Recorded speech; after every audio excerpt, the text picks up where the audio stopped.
Okay, so let's pull out a notepad. Heroic Sylvanas.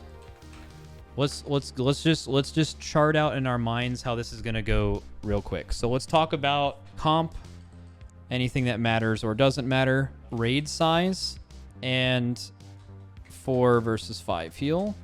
And then usually I talk about all of the individual mechanics and how to deal with them the best, but also cooldown timings. So cooldown timings, which would also include Lust. Let's talk about Veil. Let's talk about tank soaking in the last phase is probably like, or just puddle soaking in general. Puddle soaking. And then by proxy, Banshee's Fury and Veil. What else is hard? Oh, sure. I guess I can talk about domination chains in general. Arrows. I just want to... So usually how I do my videos is my guides, if you haven't seen them, is they're not like normal guides. Like what normal guides are, it's like, hey, I'm Bob, and here's what you need to know about Sylvanas. And then it's like, and here's the tank ability, and here's this, and you do this. Now watch out. This is going to happen, and this is this. Like, it's not like... I'm not reading off the dungeon journal and telling you... I'm not telling you like what happens, because I think a lot of people get that. What I focus on is like what I've seen be a problem for a lot of people, and how to actually like really focus on the hard parts of the fight that actually wipe you. So I actually usually don't even mention a ton of mechanics. I just only mention the things that are like really hard. Okay, and then I'll do like a full walkthrough, full walkthrough with VOD. Okay, so we'll do it in that order. First though, I need to find a full walkthrough. So let's do raidplan.io. And let's at least just get these cooldown timings thing like just written out real quick. So this thing isn't long enough, right? So like obviously there's more chains over here. You like start here, right? So here's how I think cooldowns should be used on this fight. I think you should use all 2 and 3 minutes right here. Like literally every fucking cooldown. I mean, just let's make it more simple. Every DPS cooldown. These are just like CDs here. First ad sets, small things like clones, perfectly fine. But really, it's not like AoE. People think these platforms are AoE. The only thing that actually matters is killing... And on this fight on Heroic is killing the dangerous mobs first. So don't cleave them. Kill the Soul Judge, right? Kill the Soul Judge, then the Goliath on this. Always Soul Judge first. So it's like almost single target. Like cleave is good, but like it's basically single target. We'll talk about the Veils later. Just talking cooldown timings for now. Second ads... Again, I wouldn't recommend using a CD here. If your 2 minutes happen to come up here because you're slow, do not use them. I personally recommend using, if you're progressing and the third ads are wiping you, you can use 2 minutes here. So if you want to use 2 minute CDs only, I would use them here. If your third ads are easy and you like do them really well, it's not a problem for you. And you're like beating the second set of orbs. Also hard focus the summoner, trust. On the second ads, always. So anytime the Soul Judge is up on the first platform, use the Soul Judge. When it's Goliath's always last priority. Second ads, always focus the summoner, beat the second set of orbs if you can, mark it with a skull, kill it, single target it. Third platforms, you have a summoner and a Soul Judge. That's why it's the hardest. Focus the summoner, though. Have the summoner be your priority. As long as you beat the second set of orbs, that'll help you a lot more, I think, than having the extra Soul Judge things. Also, just as a general thing for healers, I'll mention this later when I talk about healer CDs, but only dispel the circles when they, like, get to higher stacks, so you don't get to many of them. And then the second boss burn, this is... I don't recommend 3-minuting here, because you get 2-3 minutes in the last phase anyway. If you use it on first platform and you use it on last platform. And I'm going to talk about like why I think it's a good lust on the last platform in a second. But second boss burn, I wouldn't use any 3 minutes on this ever. However, if you do not need 2 minutes to kill the third ads, or you can move them off of it, I recommend using your 2-minute CDs here if you don't need them for the previous ad platform. Now, if you're doing this for the first time, like 100% use your 2 minutes on these things. Like use every cooldown you can on these third ads to make them easier until like it's clockwork. because you will wipe so many times on this platform to not having like a proper setup for it defensively and actually killing them fast enough. That is for sure. Second boss burn, again, use them there. All right, so let's talk about the last phase. If you use your 2 minutes here, you're naturally going to be using 2 minutes again on platform number 2 is when they would come up, right after the veil. Okay, if you use them there. And then you would obviously 2 minute again on 4. If you 3 minute at the beginning of platform 1, which is mainly Moonkins, but there's a couple other classes, your 3 minutes will come up on platform 4, lining this up with the best possible cooldown timing.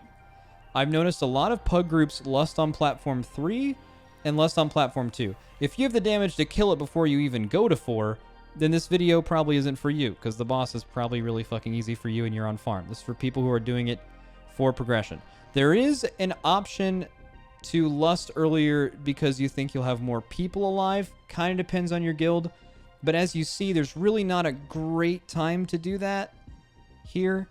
One potential thing you could do is this. So this is like option number 1. If you're like barely meeting the DPS check, I would recommend a Bloodlust on platform 4 with these 2 minutes and 3 minutes coming back up.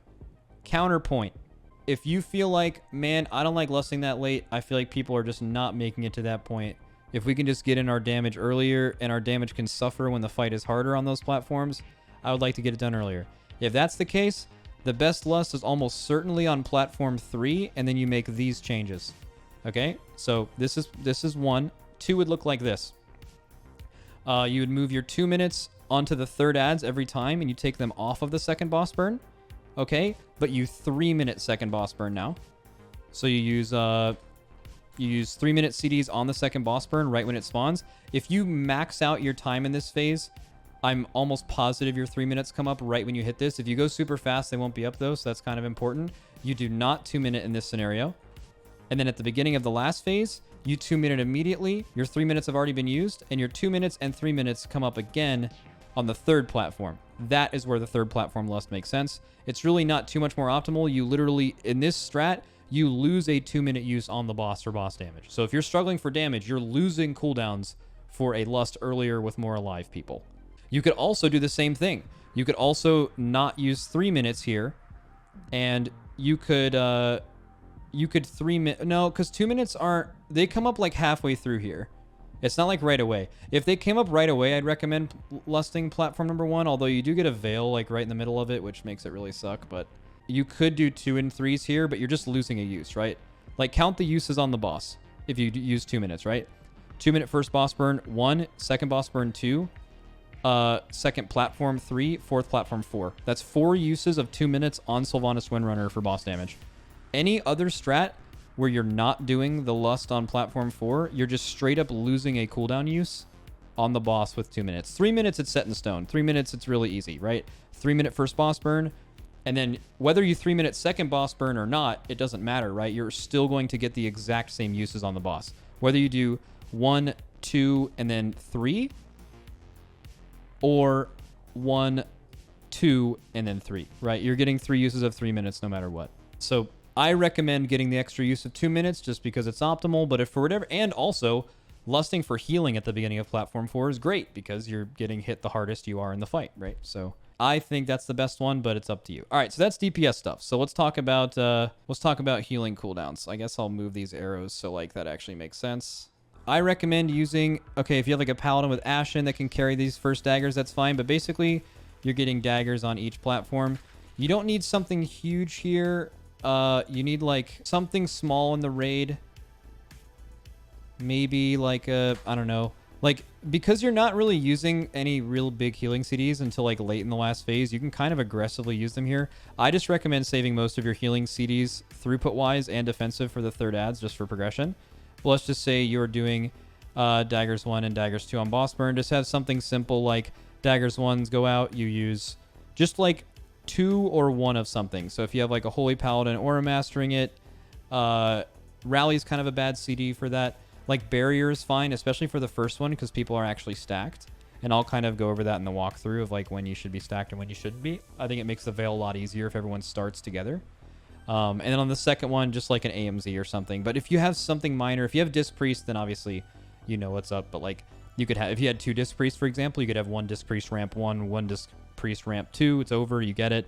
If not, just have like a wings going during one of them, or like a trank or a revival or something prepared. I just don't think daggers do enough damage to really make you in danger. First set of ads, super easy, wouldn't use anything. Second set of ads, if you have 2 rallies, I would use 1 rally right here. If you have 2 only. If you have 2 rallies, I would use 1 of them here. On the second platform, absolutely, when you run across, and you'll see this in the walkthrough later, there's going to be a spread on the way across. I would rally right as that spread is about to go off, and it will last all the way through when the summoner orbs spawn and die. But I would use everything on that. So on this platform, summoner orbs, I would have at minimum 1 rally and 1 aura mastery from a paladin, and anything else too. Like if you want to fucking throw a spirit link in there, it's going to be the most dangerous thing of the thing by far.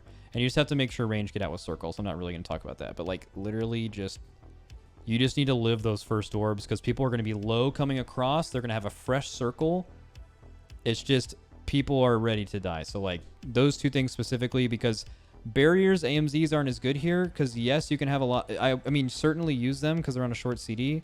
But things like Rally and Devo are way, way better, because they're going to actually help the people who are the most in danger of dying, which I'm sure you guys could guess are the people with circles getting hit really hard that can't be stacked in any of those cooldowns. So massive use of Rally and Aura Mastery. Oh, did I forget Demon Hunters for the... Dude, I don't know. 4-minute cooldowns are just fucking weird, man. Just like use it on the first boss burn, and then use it on cooldown, and you'll be all right. If you don't get 3 uses, save the last one for Lust. I don't know. Okay, so that's that. Second boss burn, same thing. You just have 2 daggers over there again. But I promise you, this, once you get to the second boss burn with everyone alive, you probably have a 90% chance of seeing to the next phase. It's the third ads that are going to wipe you. So just make sure, until you're perfectly safe on third ads, overload cooldowns there. Like, actually use fucking everything you have. So that's that. Okay. Last phase for healing CDs, you get like a Banshee's Fury in each platform, and you get Wailing Arrows. You just need something minor for everything. Honestly, in Heroic, there isn't enough damage for actual defensives. Honestly, like the one where you need a lot is like platform 4, these Wailing Arrows. I would highly suggest having warriors, like at least 1 rally, at least 1 aura mastery. You can use the same that you used on platform 3, by the way. These same people can like spirit link, rally, all personals, very important, and like basically any raid CD you have, because if you get the second arrows, you're basically going to kill the boss anyway. But yeah, I would just use everything to make sure you at least live this, especially if this is going to be your Lust, right? You don't really need stuff on other platforms. You're going to get a set of arrows on platform 1. You're going to get a Banshee's Fury. But Banshee's Fury without debuffs on your raid is going to hit you for like 20%. The only problem is if you have big veil spreads. So the way that I do my cooldowns in Heroic is basically I save a Rally and an Aura Mastery for platform 4. Typically the same ones from here. And then I use every Spirit Link, Darkness, Barrier, extra rallies, extra Aura Masteries. I save them for Banshee's Fury, in which Veil got messed up. Because another common wipe is like people did not spread for Veil, or didn't have enough room to spread for Veil, and you got like a bunch of 10 stacks or like 5 or 6 5 stacks. That's going to be a pretty big healing reduction, and it's going to be really hard to heal through the Banshee's Veil. And Spirit Link is an amazing cooldown for that, because it basically saves those people from death. So that is where I would use those. I don't like assigning cooldowns on this fight, because truly none of it does enough damage to actually kill you. Like Wailing Arrows, everything. Like nothing actually kills you on this fight until the 4th platform. So I would just hold those CDs and use them when something's going wrong, and then always have these just on deck for your beginning of platform 4. Okay. So that's that. That's cooldown timing. I think we talked about raid size. So the way this fight worked and why people prefer to do it as 20-man instead of 30, I think 19-man is actually the meta. I don't know if they've changed this scaling, but the way it worked week 1 was the boss only gained like 2 million or like 2.5 million health every time you added a person. But as soon as it went over 20, it started adding by like 5 million or 4.5 million or something, which was a really weird scaling problem. I'm going to be honest with you, I actually don't know if that's still the case, but having a smaller group size on this boss is just generally easier if you're going for a first kill. It gives you more room to spread for Veil. You don't give yourself as much risk of people picking up stacks because there's less room to spread. A very common wipe on this fight is Banshee's Fury going off with people having stacks, okay? Very common. And that is only harder the more people you have, right? So definitely consider doing it sub 20 in my opinion.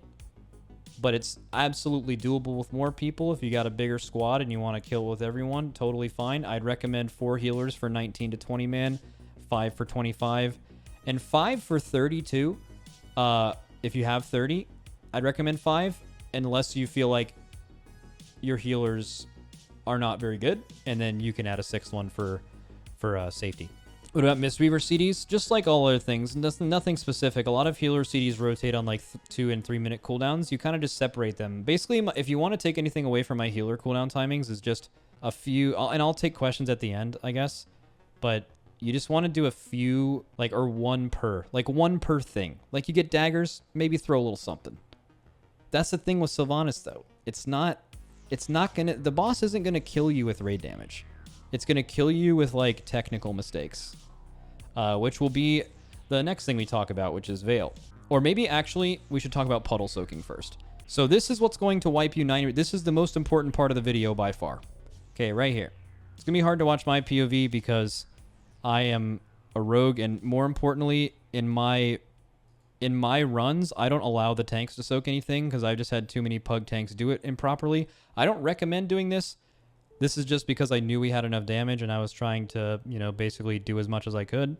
So if you're wondering why I'm like running around, it's because of that. And it's because of this mechanic. Because, you know, if you have Banshee's Fury go off with debuffs, you're going to wipe. I assure you, this is the cause of so many more wipes than you think. If you will only realize how little raid damage is in this. That's so unlucky that I got that there. But yeah, so basically I do like 12, 13 stack. I'm calling for external speed boost, stuff like that. And I'm basically just handling the mechanic as best as I can. Now here's the thing. So let's look at Banshee's Fury. It's casting it. No one has a debuff right now, so it's fine. But at the end of this cast, if anyone has a debuff, the same debuff you saw me have earlier, or Anamdris, the DH, has right now, if you have any of these stacks, the boss does like increased damage based on how many stacks are on the raid at the very last tick of Banshee's Fury, and it will one-shot you. Like, it does so much, so much damage.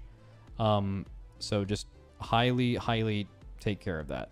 And then I die here trying to go soak at a bad time, but not important. I want to just show you all of the lineups.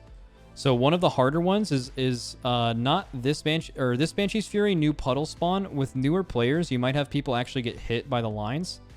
I went and soaked the other platform and got a dispel here. Now notice during Banshee's Fury, we're gonna I call for a dispel late. Do not call for a dispel now.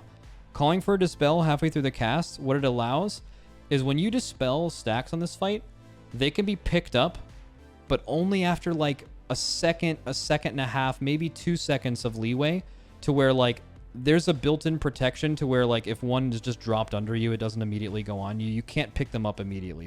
You want to use that to your advantage. If you're ever going to dispel on this fight, even though I know as a healer you're scared of having debuffs on the raid during this mechanic, you need to wait until halfway through the cast at least. That's why I call it. I call for it right now. Like right now. Because right there, even if it lands on someone, I know they can't pick it up in time. So we're safe, right?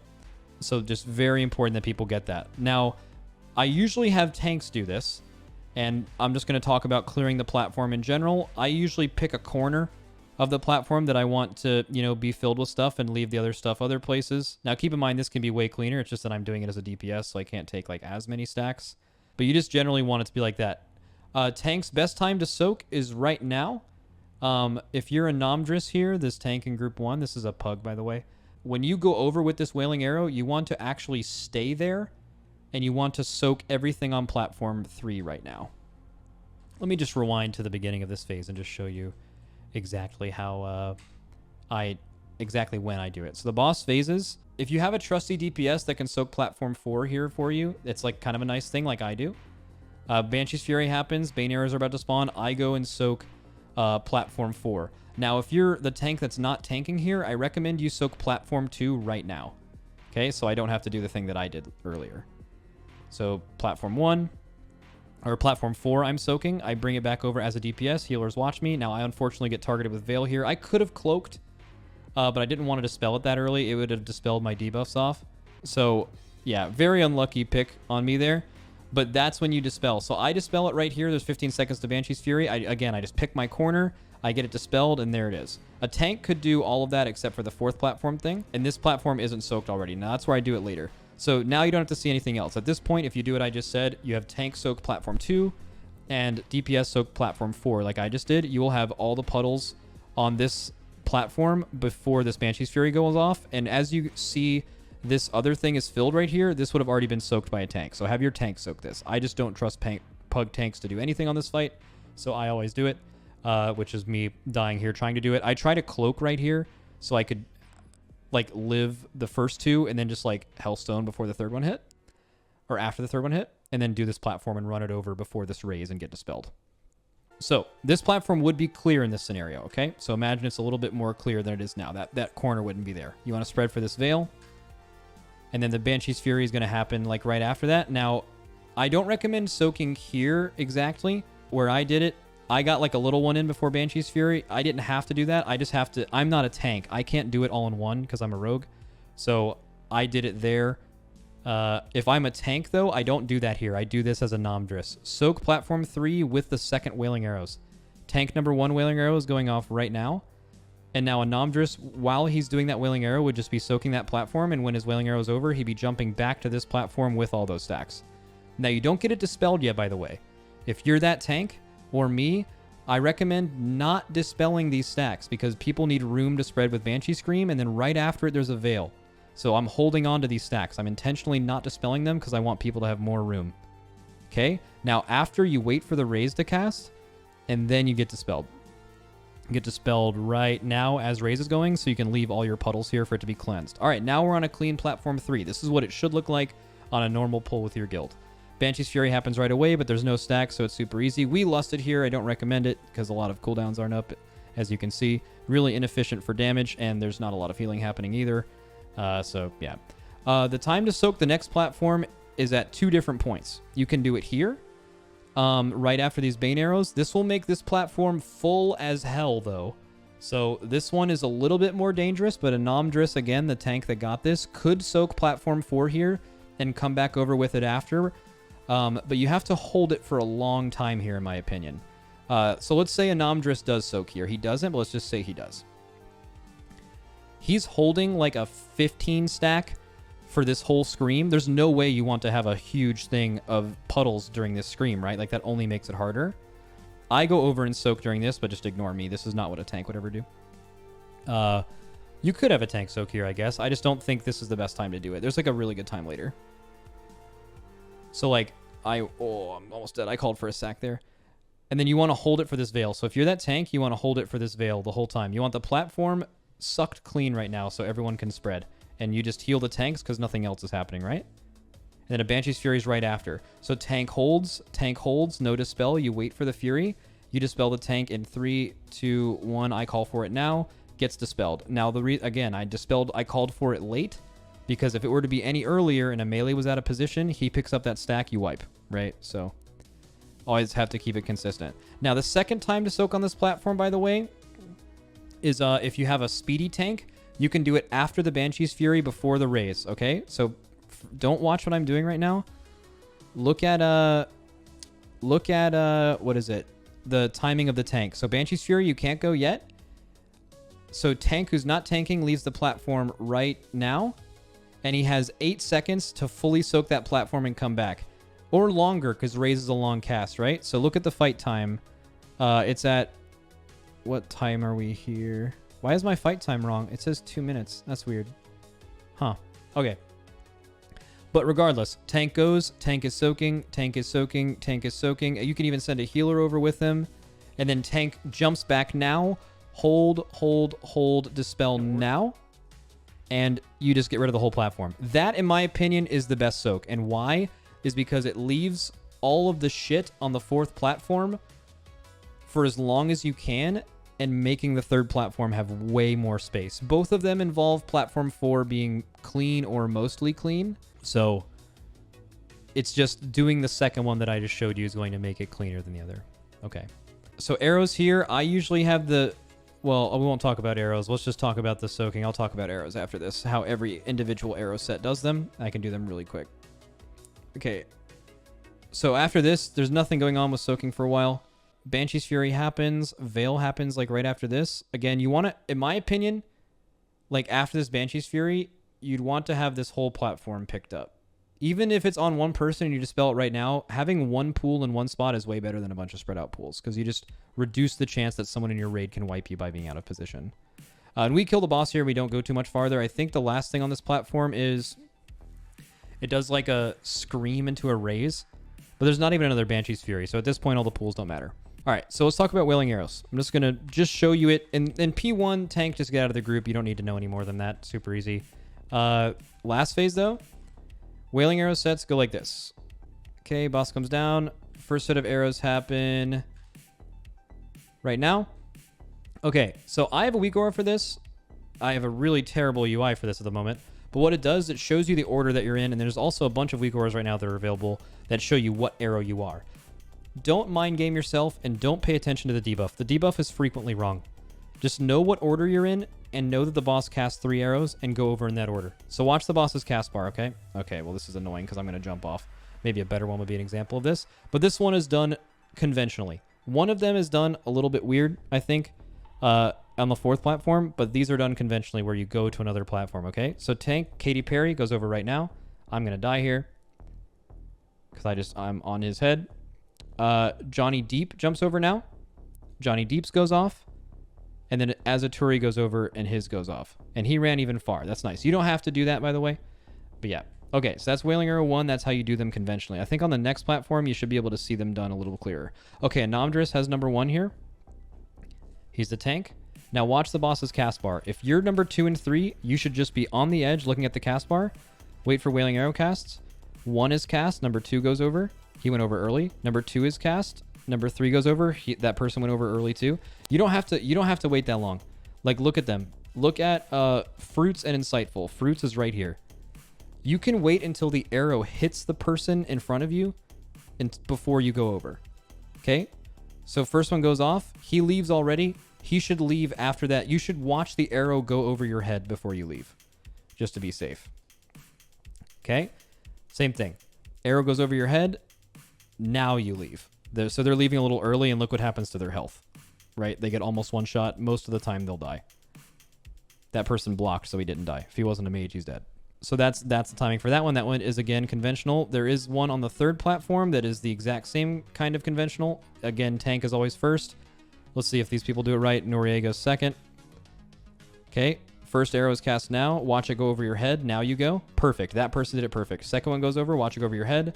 And third person goes over. Exactly right. That group was perfect. That's how you do every Wailing Arrow in this phase, except for the very last one. Now, when you get to the last platform, the way I like to do this is I like to, if you're ahead on damage, be super safe with this. Don't worry about having your melee on the boss. Just be in this corner and send your Wailing Arrows over here. I also prefer to have a Warlock put a gate down from bottom right to top left, so people have the ability to get out. And basically all you need to do is just like you do on other platforms, except people need to go to the other side. Small note, if you are super low and you're super ahead, you can sacrifice these arrows. You can kill them. They changed it to where the boss used to not cast if you sacked people, but if you jump off, you go super far down, and it's like the fall off damage is really far because you're so far away from us. So, but you have to do it like as your thing is being casting, basically. If you want to yeet yourself off and save a little raid damage knowing you'll kill it, that's a fine move. But if you feel like you need the damage and you haven't killed it before, I would try to live these, because again, this is where I would want to have a Rallying Cry, an Aura Mastery, an AMZ, a Spirit Link, whatever you have. Personals, everything here. First Wailing Arrow goes off. Second Wailing Arrow goes to X. That goes off. Third Wailing Arrow goes to X. That goes off. Perfect. And then that's, I think there's one more Wailing Arrow set, I think. We kill the boss right here, but I believe it's like at the end of this. If you get another set of Wailing Arrows, just jump. Like, just jump them off. Unless you're super far behind, try to live them, but you probably won't have any cooldowns for it. So that's basically Wailing Arrows. All right, so what else is there? Domination Chains I can talk about when we actually do a full walkthrough. So let's just do that. Let's just go over the whole pool now. I don't think there's anything specific I missed, just breaking down those things individually. So now let's just watch through the whole pool, and I'll just tell you little small things about this that you may not know. and just how I do it, because I haven't gone over P1 at all yet. P1's very simple, though. Because someone asked, jumping to the middle platform to kill your character is sometimes good and bad. Depending on where Anduin is, at least the last time I checked, he grips you to him when you die. So if Anduin happens to be fighting whoever he's fighting on the other side of the platform, he grips you really far away, and the Wailing Arrow is like super DR'd from you. But it's total RNG. Sometimes he's right next to you, and what's the point of jumping to the middle and dying? There's no point in dying if you're barely jumping to the middle platform, because it's basically the same range as jumping all the way off, as being on the platform and not dying. So there's zero reason to do that unless Anduin's far away to where you actually get a big DR. But notice you will not be able to be rezzed if he's super far away from you because you can't reach. Sometimes you can, sometimes you can't. So the point is, usually just jump off because you'll get much farther and you'll take much less damage. But if you have CDs, you don't need to do that, right? It's just ways to deal with it. Okay. Beginning of Sylvanas Windrunner. I'm going to kind of skip through because there's not a lot to go over. But the first Windrunner happens. Obviously, you can hit her wherever she stands. Probably most common death in P1 is going to be standing in these puddles. Like, if you stand in like 2 or 3 of these puddles, you'll probably die. At least on Mythic, that's the case. Maybe that's not true in Heroic. It hasn't really been a problem. Like, Windrunner's pretty easy. If you guys want to use CDs in this phase, you pretty much can. I don't use any on the first one. It's super easy. On the first chains, if you want to get ahead of stacks, if you have like a little list of people with stacks, or any other way to look at it, I always just look down here and I see that these 4 people have stacks. On the first set of Wailing Arrows, or the first set of Windrunner, it's going to give 4 people 2 and everyone else 1 in a 20-man at least. So those 2 people, it's really efficient to get rid of their 2 stacks early because they're going to go up to 4 during the next Windrunner, right? So Domination Chains goes out. A few of them didn't get it. That's fine. Very important if you're doing Domination Chains in general.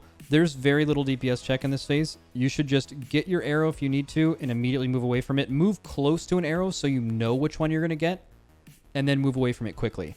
I think where people make a lot of mistakes is by not thinking about which one is going to pick them, and then they're getting pulled in a direction they don't expect. In my opinion, if I was this guy, I would stand right next, or if I was this guy, I would stand right next to this one, and then like charge into these and hit them.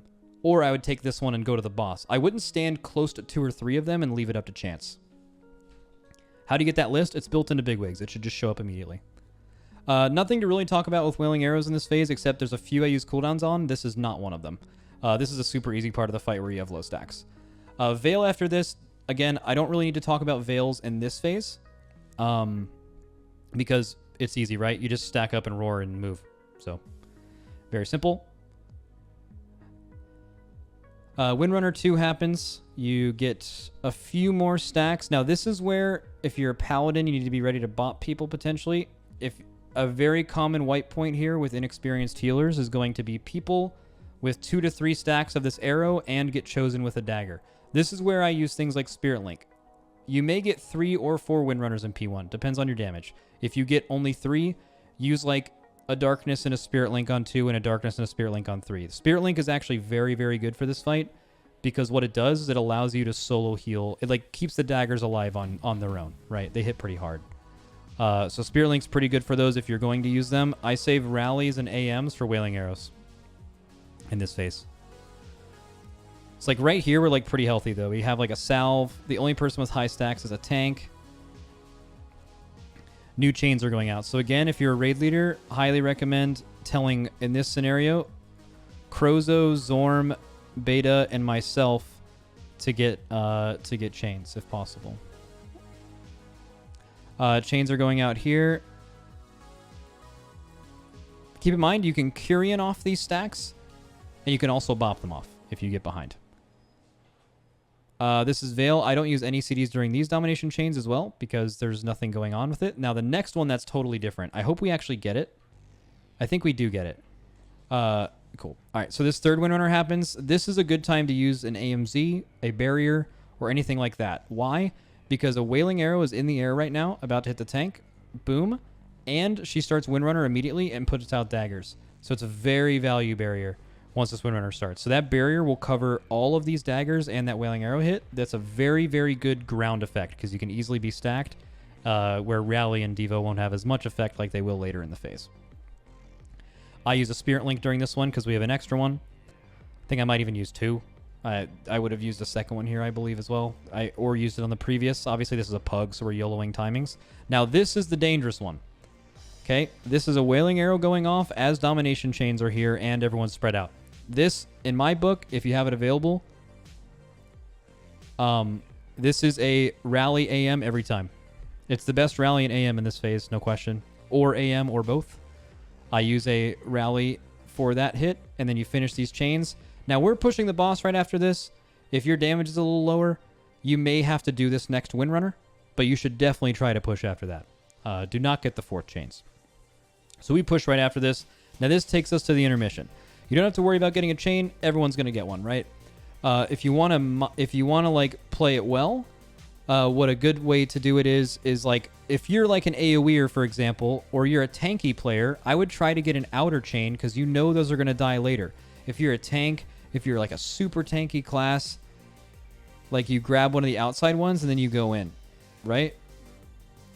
So I get picked by one of them in there. That was actually bad. Like what I would have done there differently as a melee is I would have gotten picked by this one on purpose, and then I would have shadow stepped in and instantly like Crimson Tempest a bunch of chains, right? Like other melee have obviously better abilities than Crimson Tempest, but like you get what I mean. Now these last couple chains obviously live a long time, so these are ones that are nice to have tanks and really tanky characters have, or trustworthy characters. Also, I think we Rally and AM in this phase, if you look at my cooldowns down at the bottom. So we Rally right now, and then we AM right now, I think. I would have called for it now. I must have not. Okay, maybe a little delay. But what it does is, yes, using it early is better for damage reduction, the Devo, because everyone has a chain stack, but you're not actually saving anyone. Because it's pretty easy to heal once you kill most of the chains. The reality is the people who are most likely to die are not these people, not these people, not these people, now. Once you have people, if your healing's low and you have like 5 or 6 people having a 3 stack, this is the best AM right now, and he just uses it. Because it's going to keep the people alive that are actually in risk of dying, which is the people at the end of the intermission in case chains are slow.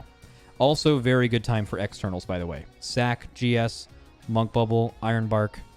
You all know the deal. This is a really, really good time to use those on people with chain stacks still up here. And then after that, super easy. One thing to note during this super long Rive is it's very easy to lose focus during this and kind of jump around and not pay attention. I have seen more people die during this than I would like to admit. It's a really weird phase where it's like just enough where you have to pay attention to it to where you almost go on autopilot, but if you do, you might die. So it's like, just make sure to pay attention to that. All right, so going onward. P2 starts. Never rush Haunting Waves. So many people in Pugs just try to like zoom past the fucking Haunting Waves and they just get owned, right? You just don't need to. You can stand right next to it. Wait for it. Go on. There's zero rush. You could probably RP walk to the end of this bridge by the time you had to. Also, I guess it'll be a good time to talk about roars. Oh, bad look by me there. Bad look by Shark. I'm not practicing what I preach. So this bridge happens. I always call for a roar or wind rush whenever I'm moving across a bridge. That's the most important wind rush or roar in P2. The second best is Roaring Veils. Because while you don't need Roar for Veil, it will absolutely save deaths and it will save hits of Veil before people get used to it. I have a lot of roars in this raid. Okay. So we have the first daggers here. Again, just something small. Don't need something big. You could AMZ it. You could trank it. You could have Ashen down and do nothing else. You could have a Disc Priest ramp. You could Healing Tide. You don't need a lot. Like, this is a Pug group, so there's no coordination. I think the Pugs use Ashen and 2 Healing Tides on the first daggers. Obviously, that's way overkill, but it just goes to show you that, like, you could do that and get away with it. Because, like, this phase isn't really lethal. It's more about being technical. Think of this whole fight as a control fight, really. Okay, first thing about boss veils. Right here. I prefer to have everyone under the boss, and I roar this one. I don't gate it in a heroic. People will not focus the gate and they'll die to it. But don't move out early. This person hurt everyone else. So many people do not understand Veil. Okay? You do not want to pre-run away from Veil in any difficulty. All you're doing is making it insanely harder for anyone else. So what this person does is they move out early already, and then Veil actually happens. They're pre-running away, but they're spawning Veils in our path of everyone else. So we get this last one right here, right? If that person doesn't run out early, this doesn't spawn, and everyone in the raid is right here, allowing everyone to get back on the boss way sooner. So just a small note with Veil. Never run out early. Never be that guy or girl. Okay. So after the Veil's over, you get a few more seconds to hit the boss during the second daggers. This one, we have revive. You know, you get it. Just use like a little babby something every time. You yourself are safe. No, that's the misconception with this Veil. You are not any more safe by pre-running. Like, you're doing nothing but hurting other people. Like, you do not need to move until you see a Veil under you at all. You do not need to move. Look how much time you have. Like, look at my character. Ready? I see a Veil and I sidestep this one. Now, if no one pre-moved, nothing would have spawned here. But it did, so we kept moving. But, like, you have more than enough time to move out. Okay, moving on. Sorry. Talking about that too much. All right, next platform. You get over here. One thing to watch out for, it's kind of weird. The NPCs used to screw you like this. But, you guys see that ad? He already buffed himself. Now, that ad's going to do more than a little bit of raid damage if he ever melees someone with that buff. So, if you guys have, you know, blinds, paralyzes, Hodge, leg sweep. If you guys have CC, I would use it on this ad running across the bridge so he doesn't get a bunch of raid damage off by just like charging someone. Okay. So I would just use that on him. I think I try to blind him, but yeah. Okay. These platforms, there's a lot going on, but it can be kind of confusing. Also, obviously, just wait for these haunting waves. Never push this. Just wait. Just wait. If you struggle with Haunting Wave, just sit right here and wait for it to go by you. This is not time sensitive. Okay. Now, Soul Judge is out. This platform, hard focus Soul Judge.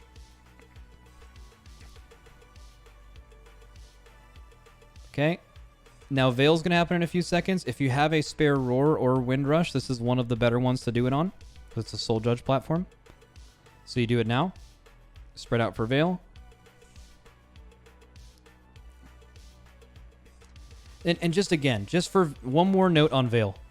It's kind of hard because there's circles, but you never want to be where people are going to be running to. Imagine none of these circles existed. Well, I mean, there's actually not a... The Soul Judge is dead, so all these circles aren't real. They're fake. But you should all be under the boss, and then after you see a circle, you move out. It will majorly reduce the total room that Veil covers. Okay, so you finish the Goliath, you go to the next platform. Two things to note here. If there's a Haunting Wave, if you're fast, you don't have to worry about the Haunting Wave. If you're slow, you might have to dodge the Haunting Wave before going across. If the Haunting Wave is casting while this bridge is up, leave. You'll outrun it. Okay? So she's behind us casting it, but even if she had already gotten it off, it would have been easy to get it off. Okay, so Summoner here. Again, I full focus the Summoner on this platform every single time. You can cleave them to go over faster, but it's not too important. Those orbs will be the most dangerous thing as well. It's just going to tick someone who's low, right? And this is what I talked about with cooldowns. This next platform is everything. Also important, I call stop DPS on the Goliath here because I don't want him to die during the Veil. Because the bridge spawns after the Goliath dies. Now I want people to have time to move here so I can call the Roar from Katy Perry in 3, 2, now. Well, he did it a little early, but yeah, it's fine. Also, unfortunate situation. Sometimes the NPCs will spawn the bridge way later than they should. It's just fucking weird. Like this bridge is like 2 whole seconds late. Can happen on Mythic too. Fun game. This is probably the hardest part of the entire fight. Honestly. Third platform, hardest part of the whole fight.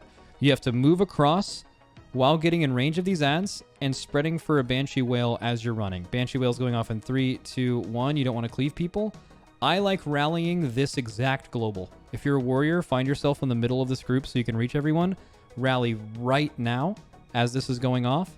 And rally will last you all the way into here. Rally will save people who are cleaving on accident. Kill the summoner. This is where I use everything. I'll maybe even let you listen to me. I don't remember exactly what I say, but... What the fuck? Okay. And then rally when you get over here. Lucky, or Johnny Deep, sorry. Johnny Deep. Kill the summoner, guys. Skull. And AMZ fruits. Perfect. Goblin Slayer, you can chain the Spirit Link. Do it now. I would have called for a lot more, but we were very healthy. I noticed they salved, like, really early. But usually I just machine gun cooldowns here. Like, I'll be like...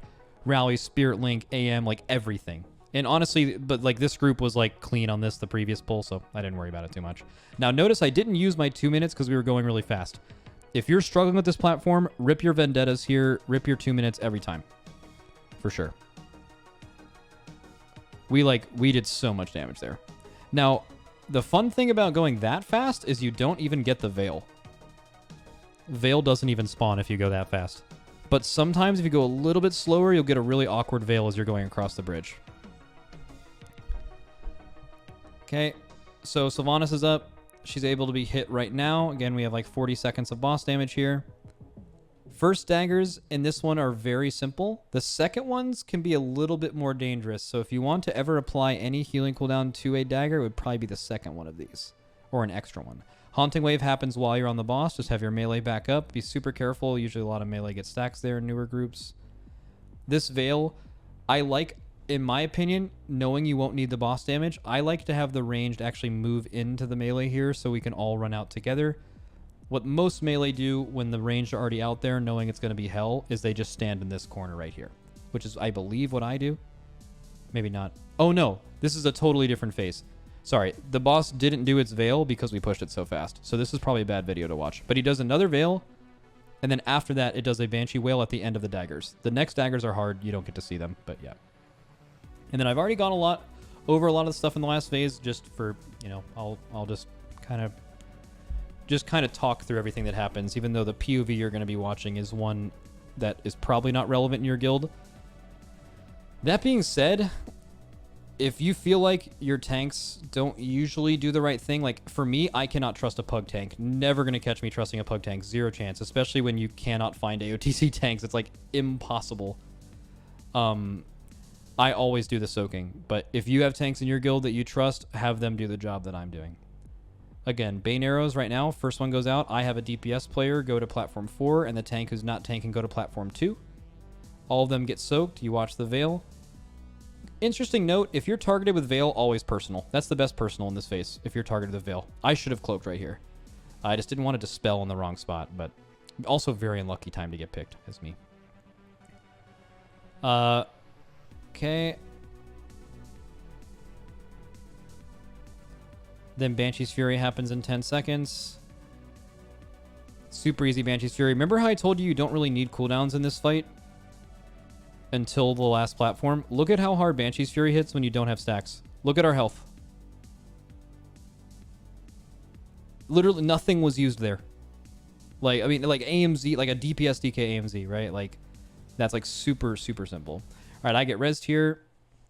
I went over to soak at a wrong time, trying to do too much as a DPS, doing all the soaking. This platform would have been cleared. It's not though, so this platform will be a little bit more difficult than normal. This is where you come in at a clean platform. You have a clean spread for Banshee Scream and a clean spread for Veil. Now, this is where a lot of people lust. It could be the best lust for you. I would probably see how many of your cooldowns actually line up here. It totally depends on your P2 timings. This is not where I would recommend soaking as a tank either. This is just me going twice because I'm a rogue. I can't do the full thing later. And I call for a Dispel, important at the end of Banshee's Fury. Small note for Banshee's Fury. If you're a priest player and you want to like hard carry your guild, time your Mass Dispel to go off. Look at the boss's cast. Time your Mass Dispel to go off now at 1.6 seconds to 0. Somewhere in there.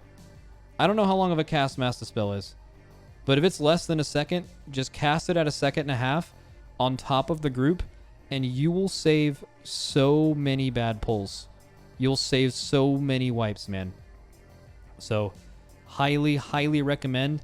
If you're a Shadow Priest, Healer Priest, whatever, Mass Dispelling with less than 1 second left on Banshee's Fury is incredibly useful. Because I promise you, 90% of wipes are just...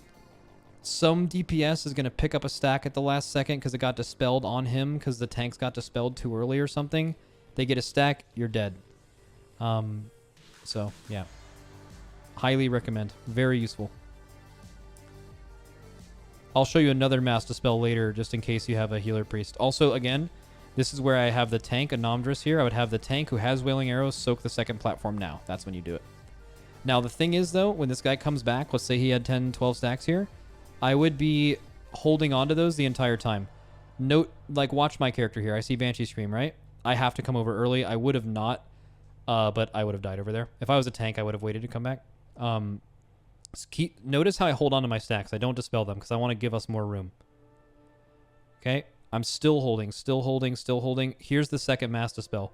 If you have 2 priests and you can have 1 Mass Dispel each, having a priest Mass Dispel on the entire raid, very importantly, with less than 1 second left on raise, you will get anyone who still has debuffs on them, even if they don't realize it, and they cannot be picked up before you leave. It's real good. Okay.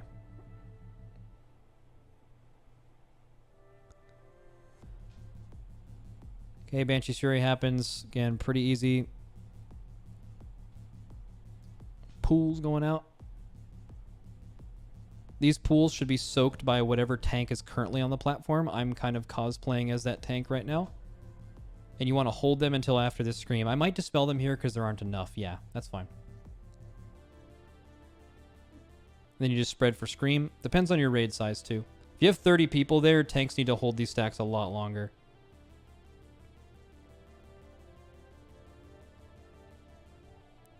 Oh, the monk bubble. No, okay. The GS. Okay. I still hold these. I still hold them. I'm waiting for Banshee's Fury. The worst decision I could have made here as a tank or anyone with stacks is after this Veil, getting dispelled before this Banshee's Fury. All you're doing is allowing people like this mage and other people to just pick up stacks on accident, and that is just going to lead to so many more wipes. Okay. Yeah, no slice and dice, gang. All right. We raise here. Again, this is a good... Hopefully Katy Perry gets dispelled. He does. Nice. Okay, this platform happens. What's up, big boy shovel? And Amdris goes to the side. Second person goes. Again, this is all defensives. And the monk is the last person. And then you spread for scream, and then you are like home free. The Banshee's Fury is super easy because this platform should be clear. After the Banshee's Fury, there's the last Veil of the fight. Boss goes away. Boss dies here, but the boss would do Veil and then have arrows again, and then it would raise. So, multiple things. All right, that's it. That's the whole thing.